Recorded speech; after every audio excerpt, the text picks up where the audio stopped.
biglang naglaon pa alam bulayo, no? Yung big drug hole in history, di ba, no? Winagayway, pero it only lasted one day. Kasi nga, ay, biglang nawalan ng 0.600 tons yung di umano ay 13 billion worth, naging 9 billion worth na lamang, no?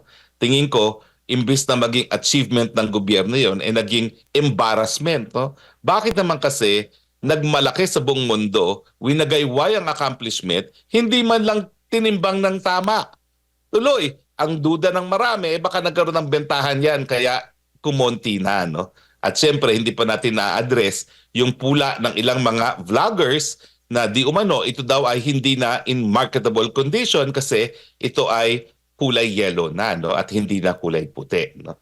So, ay, tapos nandun pa nga yung mga pagdududa na bakit ang isang ordinaryong van ay kayang magdala ng 2 tons, no? Well, of course, hindi na siya 2 tons. Alam natin na hindi na siya 2 tons, no? Kasi nga, hindi kakayanin talaga ng van yon. At, nung tinitignan natin naman yung pictures, Admar, no? Nung huling tayo nagpulso ng bayan ng Biyernes, meron naman sila mga timbangan nung ini-inventory nila yung mga drogang yon. Kaya nakapagtataka na biglang nawala ng 600 tons yung mga drogang yan. No? Samantalang, right there and there, tinitimbang.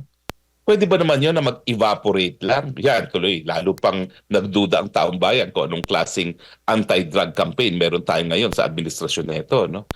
Well, ewan ko nga no, kung magdadamdam ang PBBM doon sa sinabi ni VP Sara na may problema talamak na naman ang droga.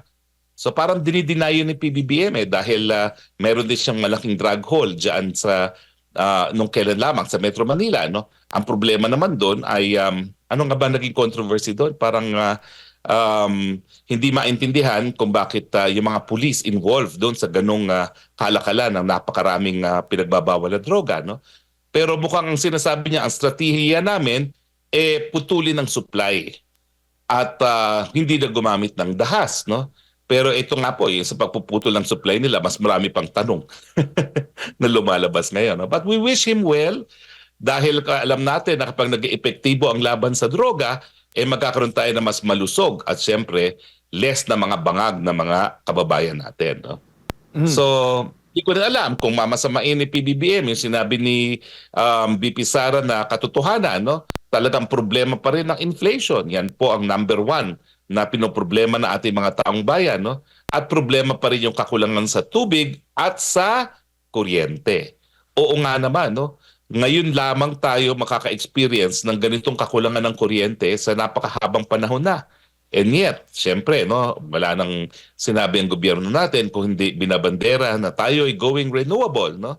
Pero parang puno plano ata at wala namang execution pa. Kaya kulang pa rin ang kuryente.